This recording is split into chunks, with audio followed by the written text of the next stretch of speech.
The real link from Columbine to Sandy Hook. A supermodel ruined. The proof antidepressants are a sham.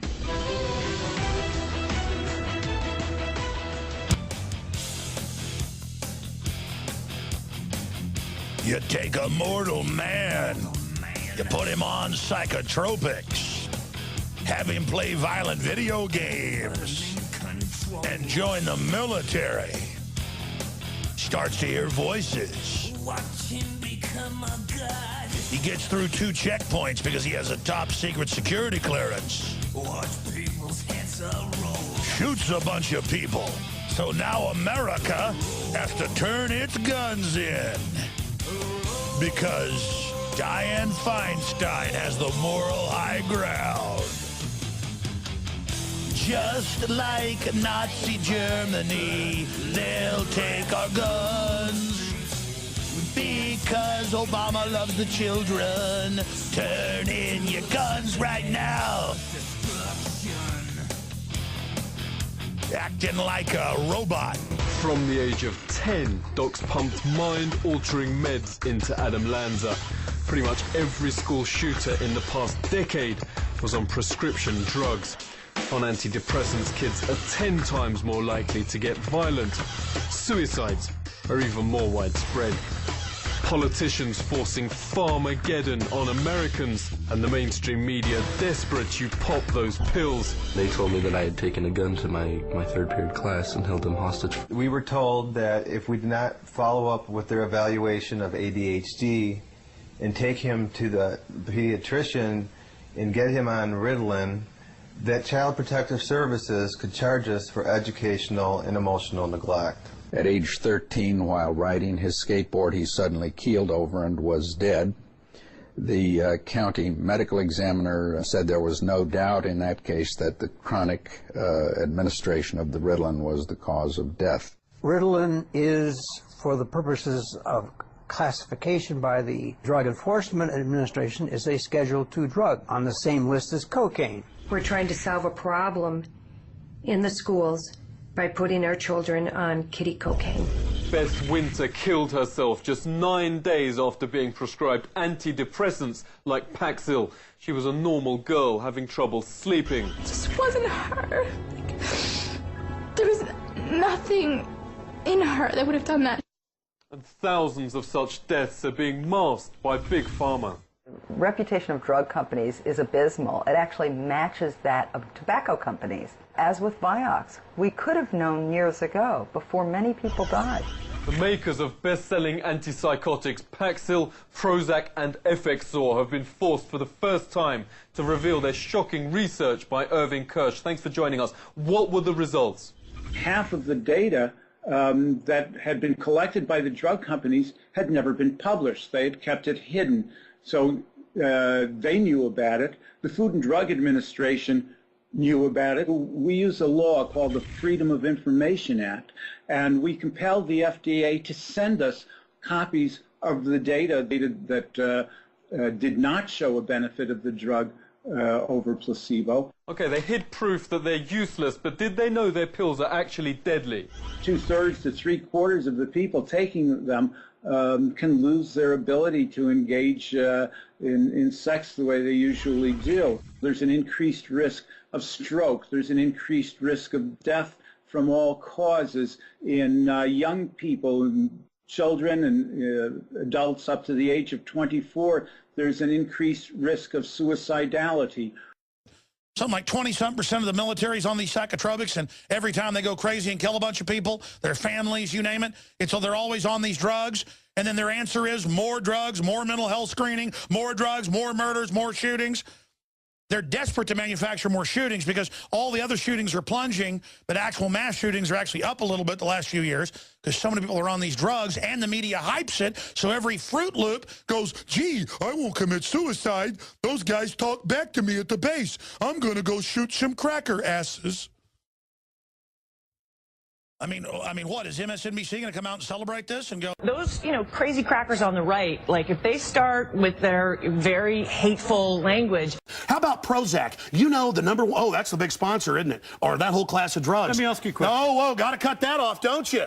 Don't want to talk about the U.S. number one cause of death is suicide now because they give people suicide mass murder pills. Calm down. Your answer is give more money to the psychiatrists and psychologists to put more crazy people on drugs that make them kill people, Pierce. Everybody's free. Oh, yeah, yeah. To feel good. Oh, to feel good. Walking, eating, driving, or engaging in other activities while asleep without remembering it the next day have been reported. Abnormal behaviors may include aggressiveness, agitation, hallucinations, or confusion. In depressed patients, worsening of depression, including risk of suicide, may occur. Alcohol may increase these risks. When a mother chops her kids up with a cleaver because she's on serotonin... tell me why I'm wrong. Why don't you want to get rid of the drugs? Because they're half your sponsors? No, stick to the subject. America's number one cause of unnatural death now is suicide. Okay. Alex, not automobile accident, not cancer, not... You accuse me of attacking the Second Amendment of the Constitution. I want to get people off pills that the insert says will make you commit suicide and kill people. Alex, let's get about the Second Amendment. I want to blame the real culprit. Alex. Suicide pills. Alex. Mass murder pills. Okay, let me ask... Happy drug Prozac can bring on impulse to suicide, study shows. Really? Oh, that was in 2000. Ladies and gentlemen, they knew this back in 1981. And yet again, there's a few mass shooting cases where they won't release the medical records. That's why Watson has an article out saying 90+% of mass shooters are on it. Ladies and gentlemen, they're all on it. And they're always obsessed with shoot-'em-up video games. Harrison Kleinbold, Kip Kinkle, Adam Lanza, Aaron Alexis, and the list goes on and on and on. Suicide and malformations mainstream media won't report because for every $1 drug firms spend on research, they hand out 19 times more to media on commercials. Like this advertising, Big Pharma shills an astonishing $100 billion on ads to brainwash you into buying. Top spender is Pfizer with this notorious antidepressant Zoloft. Mainstream media gratefully pockets the fortune, and who cares about the viewers? The Eli Lilly Corporation, a pharmaceutical company, for nearly 15 years covered up their own internal investigation that showed that anyone on Prozac is 12 times more likely to attempt suicide than those using other antidepressants, not 12 times more than the average population, 12 times more than those already on other antidepressants.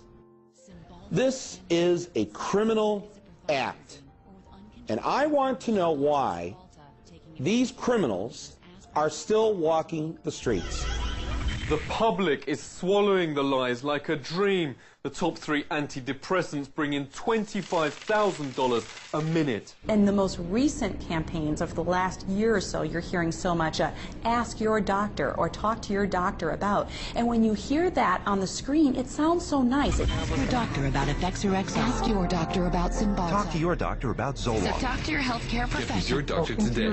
Tell your doctor. Contact your doctor immediately. Talk with your doctor. What the studies have shown is if you actually bring up a brand name drug with your doctor by name, you're significantly more likely to walk out the door with that drug. So they do that for a reason. The industry is responsible to Wall Street, and Wall Street first. They have to please Wall Street. But the fact that they don't works to the advantage of the drug companies and the psychiatrists, which means that you're not cured, which means that you're a patient for life, you're a customer, you're a client for life.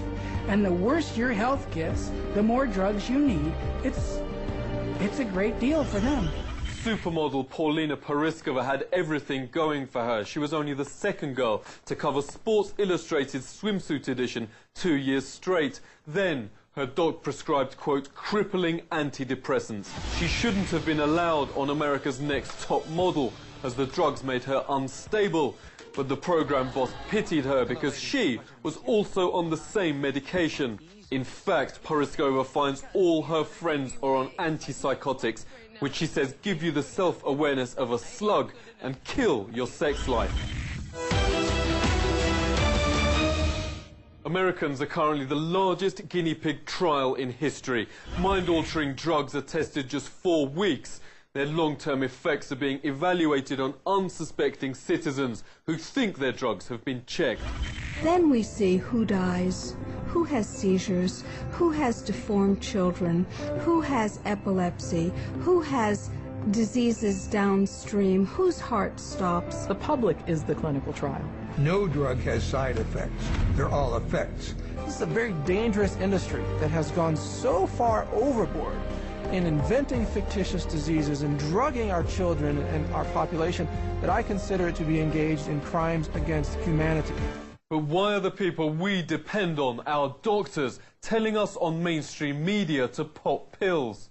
Doctors, and again, have become accustomed and entitled to accept all sorts of gifts, from the smallest to the largest, and certainly to the public, seeing doctors being jetted off to the Caribbean for a weekend with the drug company paying does not make the profession look very good. Andrew Oswald joins us. He's the pioneer in the field of happiness research with hundreds of studies. What formulas actually work? There's a strong correlation between eating lots of fruit and vegetables and having good mental health. How it works, we don't know, but the pattern is strongly in the data. That diet's a key reason why villagers in Campodello, Italy live 17 years longer than average Americans. Tracy Lawson lived in the village. What's the secret? The Campomilani eat the cucina povera, which literally translates as the poor kitchen. And it's called that because it wasn't rich in meat and they couldn't afford to eat meat. And of course that has turned out to be a huge benefit. Yeah, which parts of the lifestyle can Americans or Brits take back with them?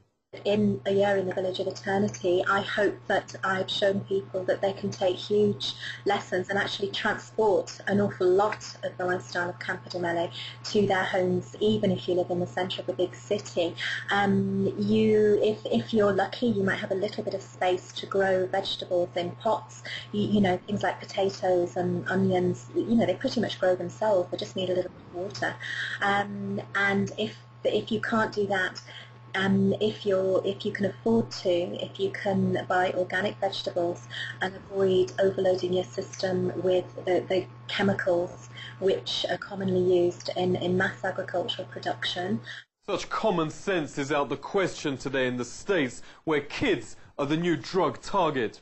Alea was seized from school and force-fed a cocktail of 22 drugs after a 10-minute computer class test called Teen Screen.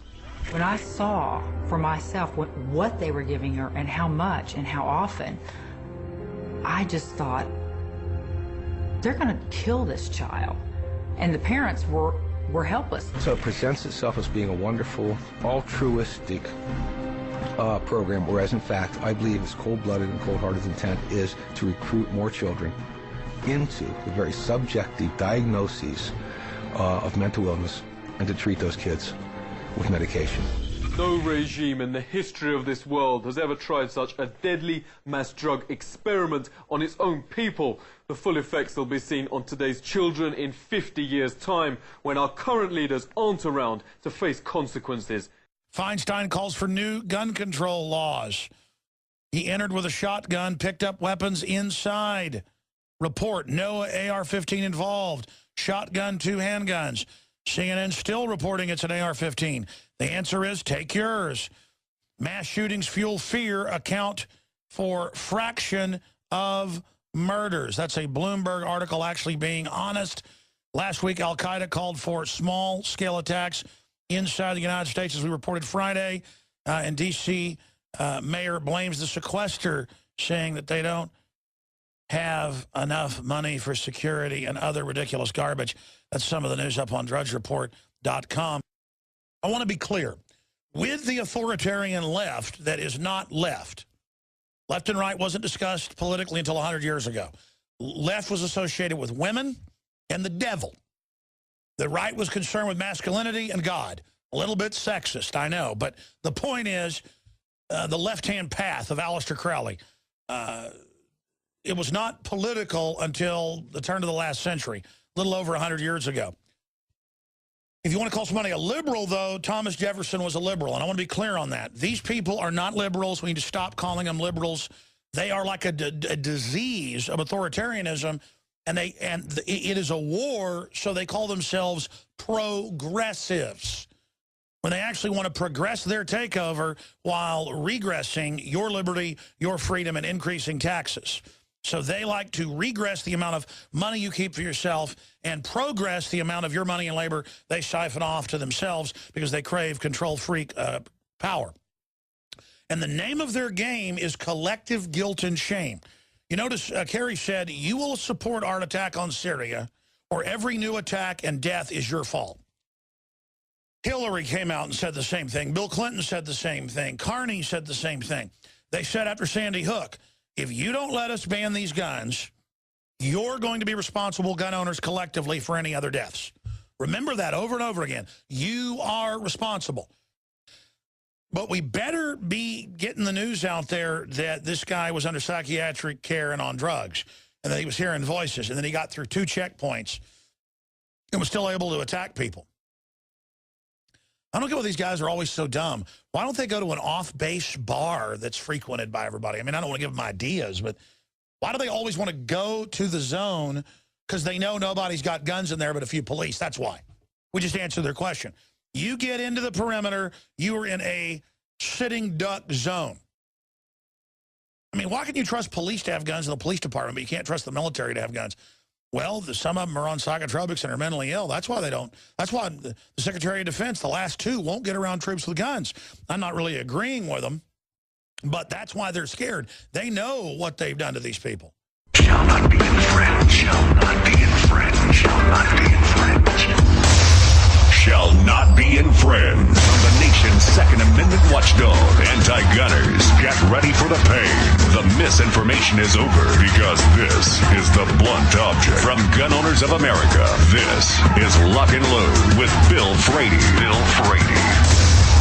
And as we roll on the 3rd hour, this is Lock and Load. The number to get in, 1-800-313-9443. Every time we have one of these young disturbed men go off on a rampage shooting, of course, they're coming after us. They're coming after us and what we own.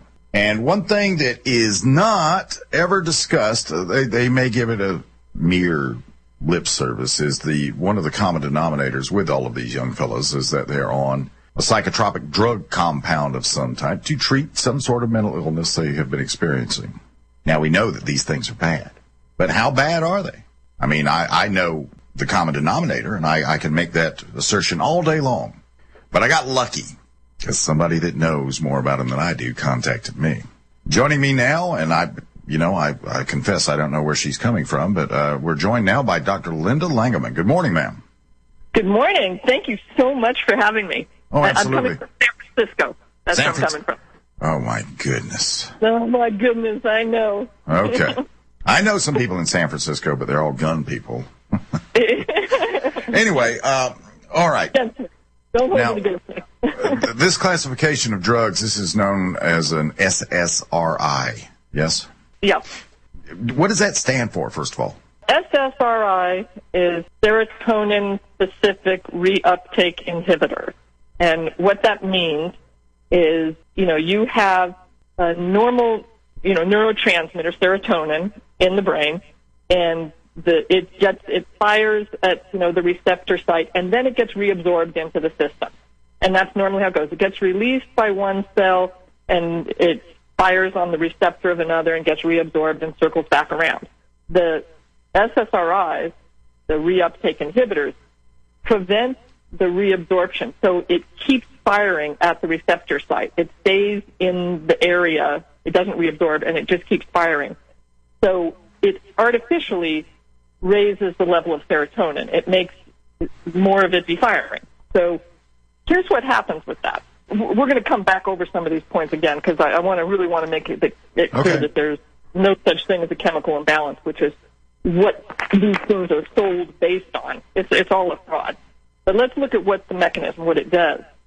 You put that in the brain, you artificially elevate the serotonin, your own brain says, wow, something's wrong here. We have more serotonin than we are used to and than we should have.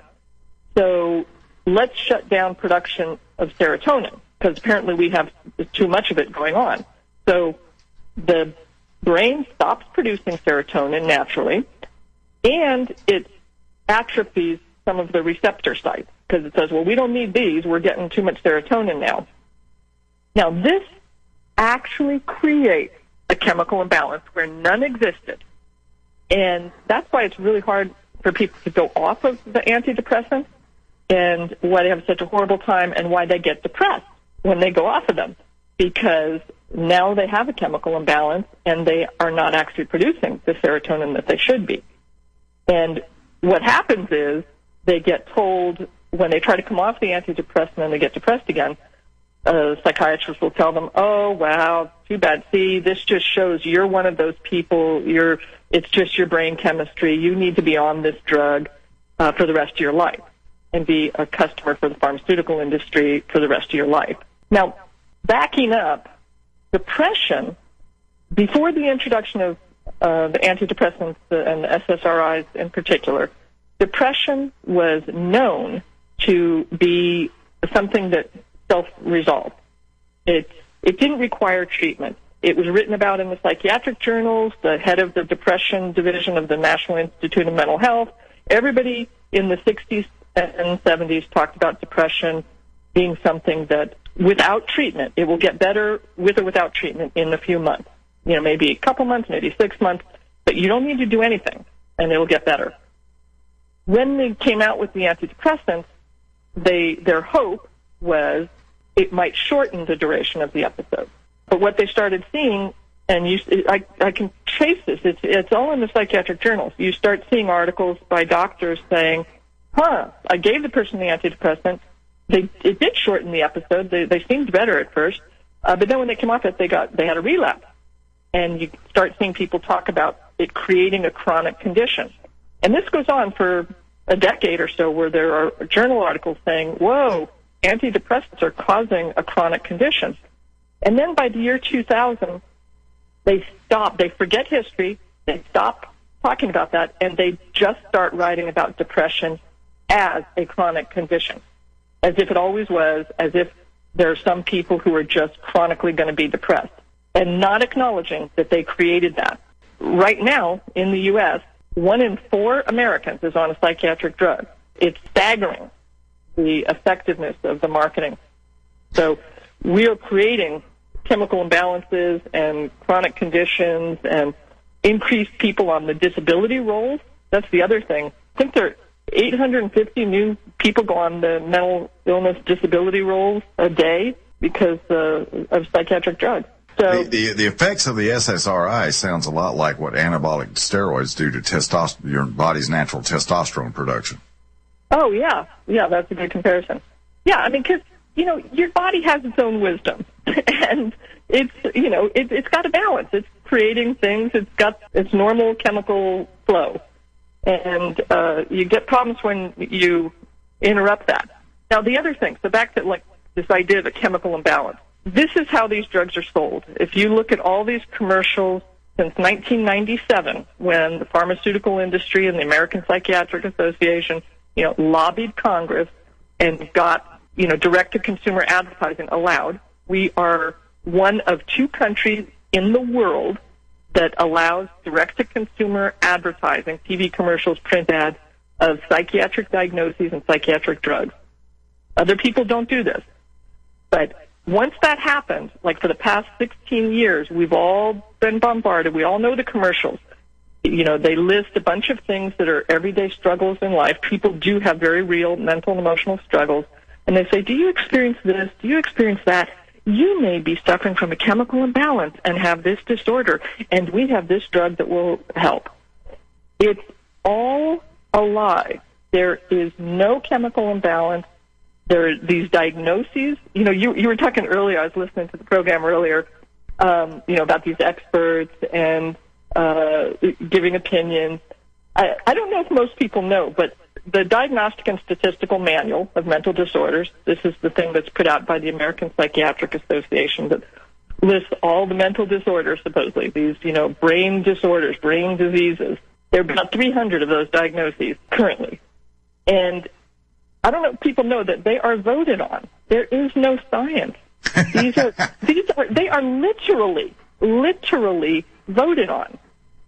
And it's just by their agreement, and they want to then call it and sell it as if it's a medical issue, a brain disease, and then sell drugs to treat it. But the whole thing is made up, and it is over 70% of the psychiatrists on the panel making the diagnoses have direct financial ties to the pharmaceutical industry. So they profit by making these. And what they do is they pick things that everybody will relate to. Like let's take shyness. Hang on a minute before you go any further, Doctor. We're coming up on the break. We'll pick that up on the other side. I've got a couple of questions I want to ask you regarding some. But anyway, we'll be right back on a Wednesday with Dr. Linda Langeman. This is Lock and Load. Talking with Dr. Linda Langeman about SSRIs, since all of these rampage shooters, which seems to be the springboard for all the new calls for gun control as they wait for the next one to come up, they never seem to be interested in tackling this issue. Doctor, given the fact that it was discovered that these things were creating a problem, they were a solution to a problem that didn't exist, why are they still out there? Yeah, that's a very good question. The FDA, what they do, after lots of fighting done by, Citizens Commission on Human Rights and other groups, we didn't get into that. I'm a commissioner for Citizens Commission on Human Rights. It's the CCHR. It's the oldest and largest international mental health watchdog, and has been investigating and exposing human rights abuses in the mental health field since 1969. So tons of, helpful information on the websites, the cchr.org and the international one, cchrint.org.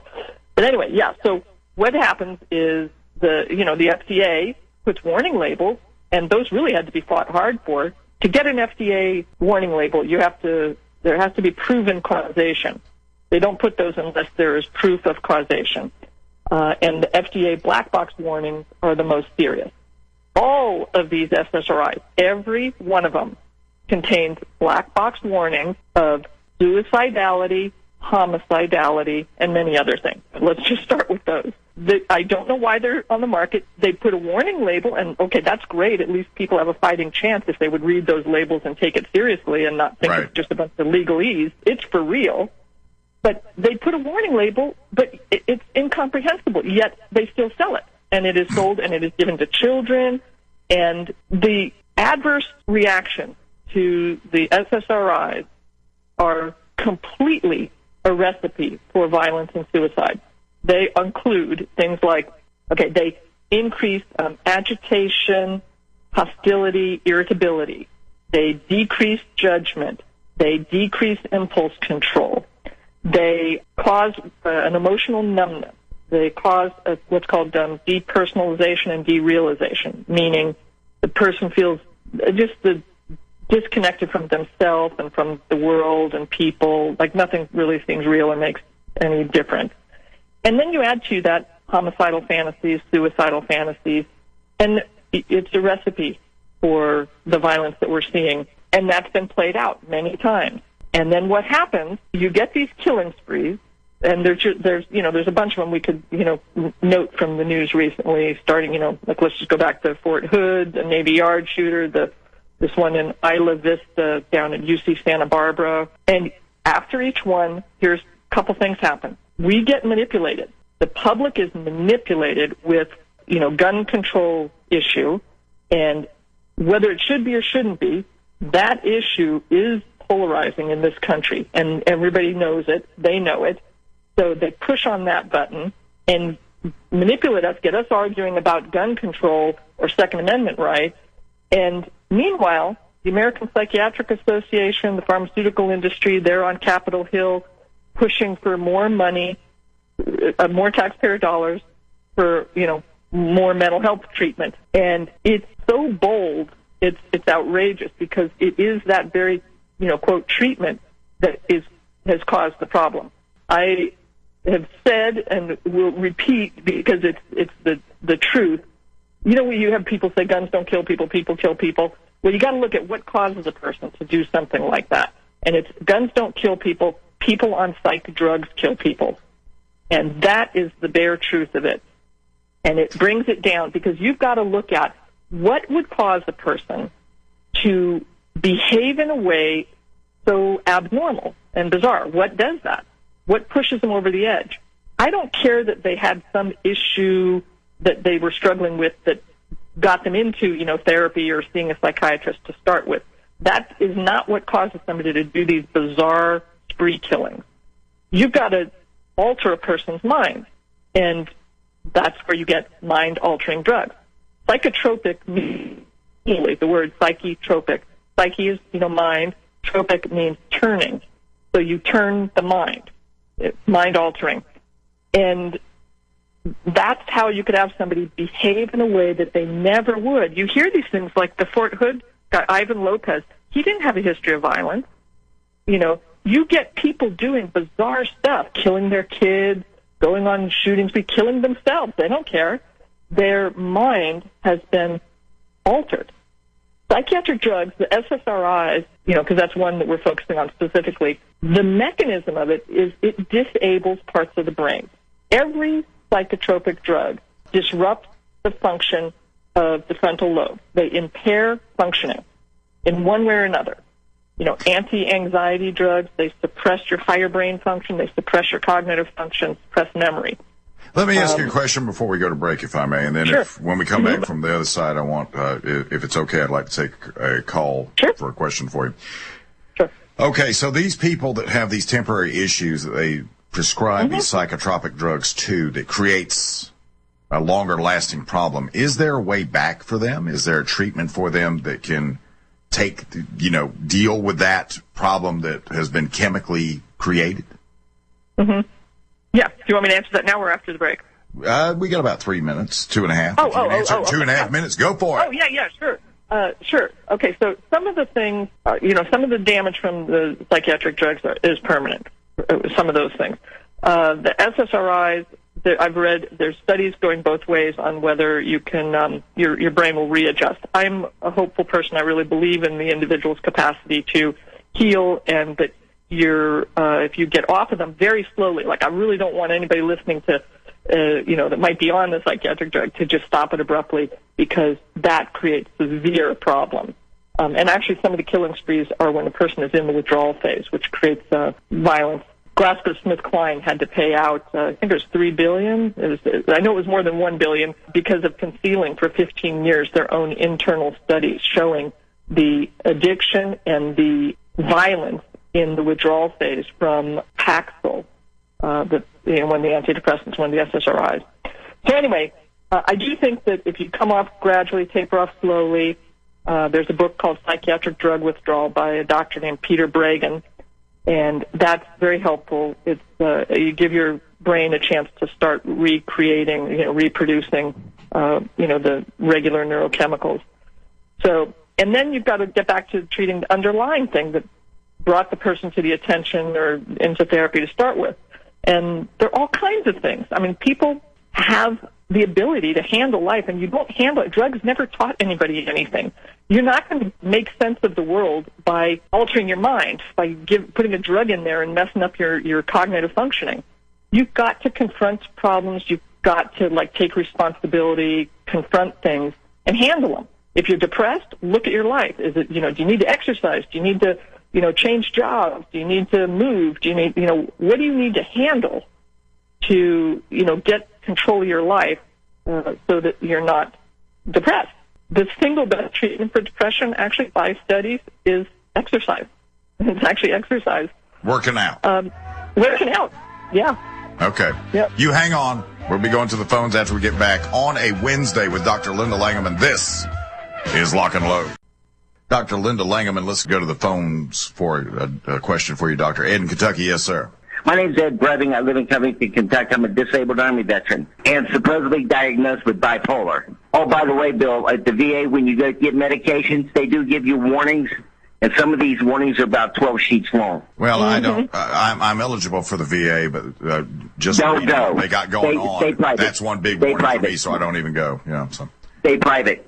Here was one of the medications, doctor. I'm not sure if I can pronounce it. DIVALPROEX. 500 milligrams, 24-hour ERSA tab. Violence, yeah. And the weird thing, he says, well, I gave it for you, so you don't get, because I found when I was taking it, I'm an Italian, I get angry. We have a temper. Us Italians have tempers. Yeah. But I was flying off in a rage. Yeah.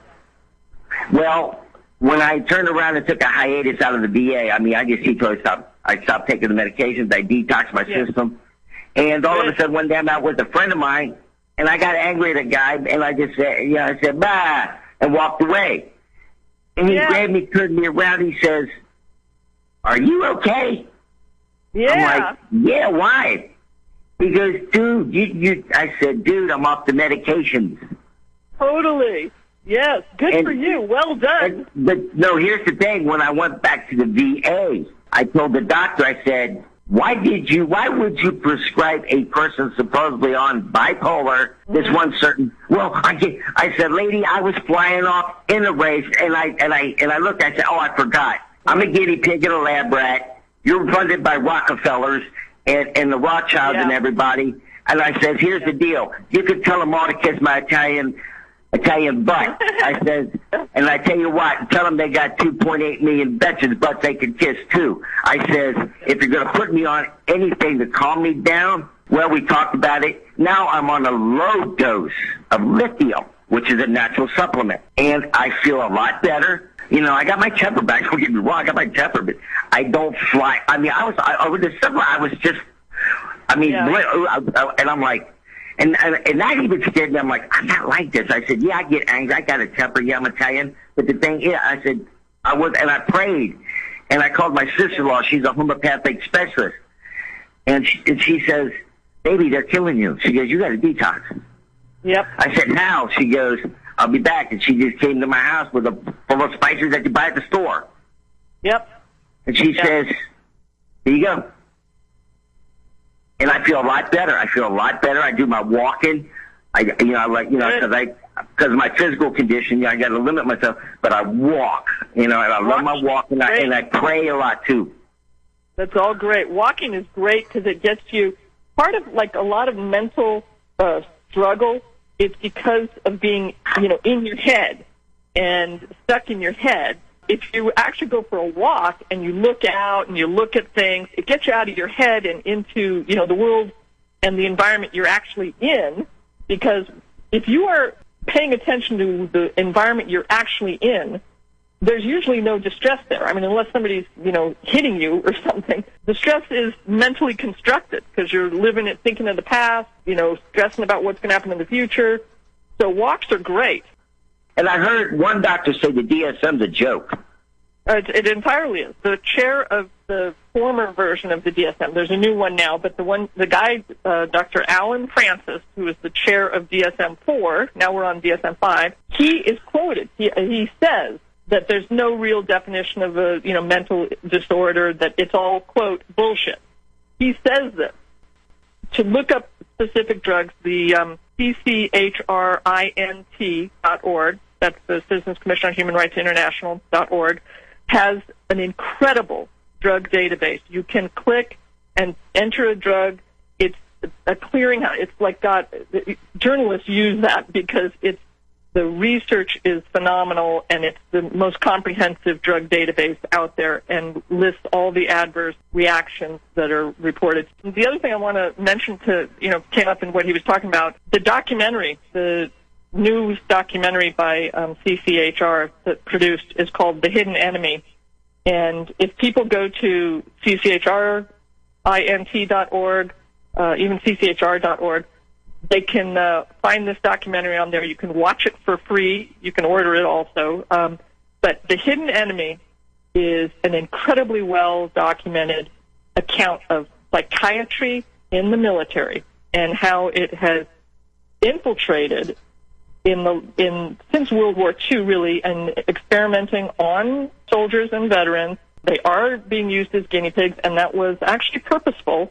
because, one of the heads of Psychiatric Association back in 1940 said this would be a perfect group because they follow orders, it's a closed community, we can do experiments.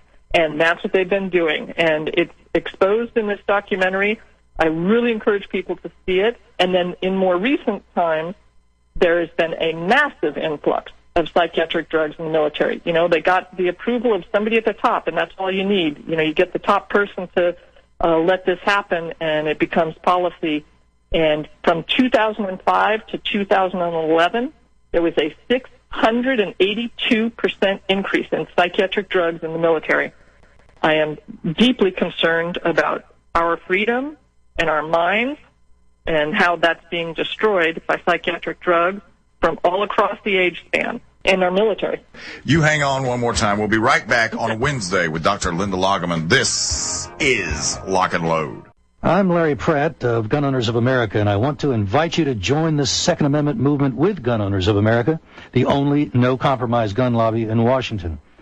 Take action by becoming a GOA member today by going to gunowners.org.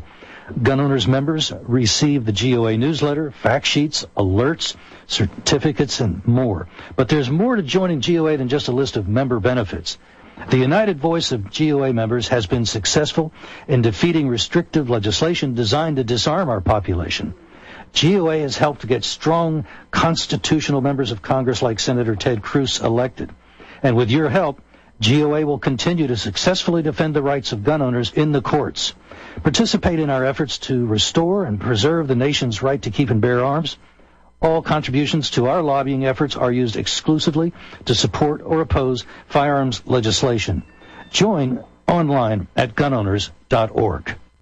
So I really want to address this issue of people feeling like the medications help them. And it's really important for people to know the extent of the placebo effect. It's huge. The placebo effect is anywhere, at a minimum, it's 35%. It goes up to 70%. There are some cases where the placebo effect is 100%.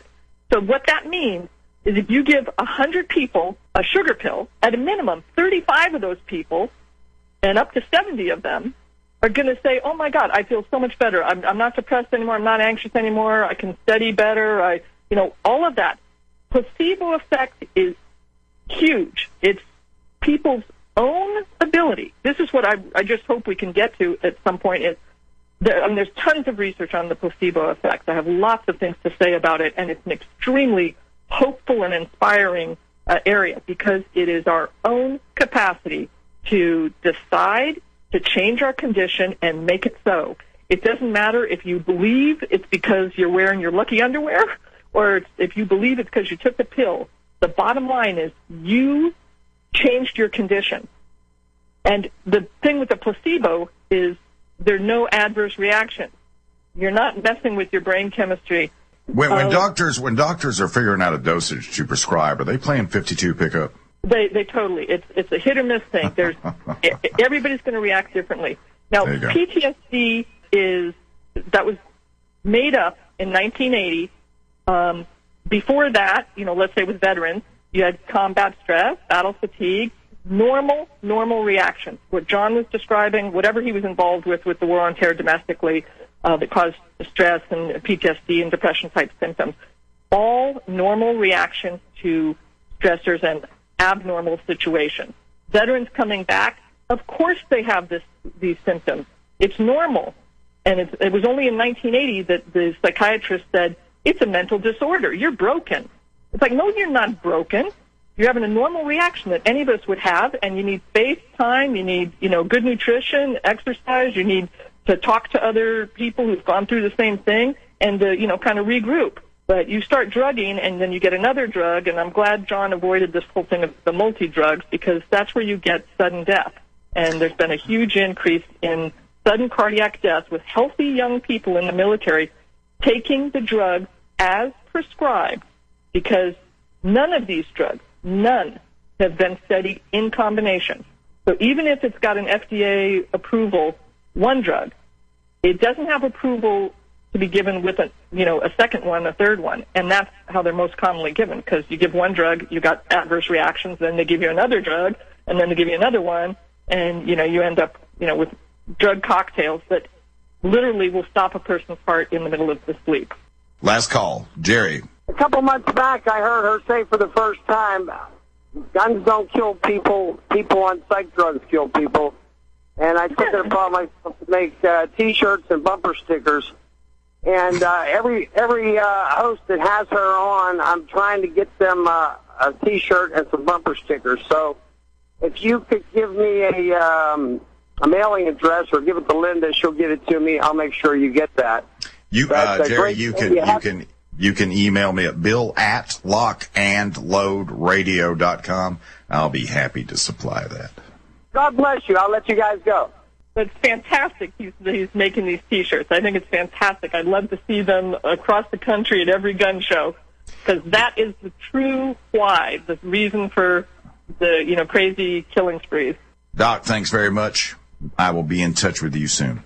Thank you very much for the opportunity to talk with your listeners. Thanks. Yes, ma'am. Thank you. Gosh, everything I suspected was true. I don't know what that says for me. We're going to do this again in 21 hours. And between now and then, I want you to remember this very concisely. It has never been about gun control. Not ever. It has been. It's always going to be about total control. We need to do this every day of the week and just really brainwash people into thinking about guns in a vastly different way. It's not about keeping guns out of the hands of law-abiding Americans, and I'm sick and tired of people lying to the American people. We're not proposing a gun registration system. We're proposing background checks for criminals. No one's taking away all the guns. Everyone will be able to be armed. We will take all weapons. I'd love to see that. In uniform. You've heard it here. I'm on television, so everybody knows it. I believe in the Second Amendment. I believe in people's lawful right to bear arms. I will not take your shotgun away. I will not take your rifle away. I won't take your handgun away. Mr. and Mrs. America, turn them all in. Put it down.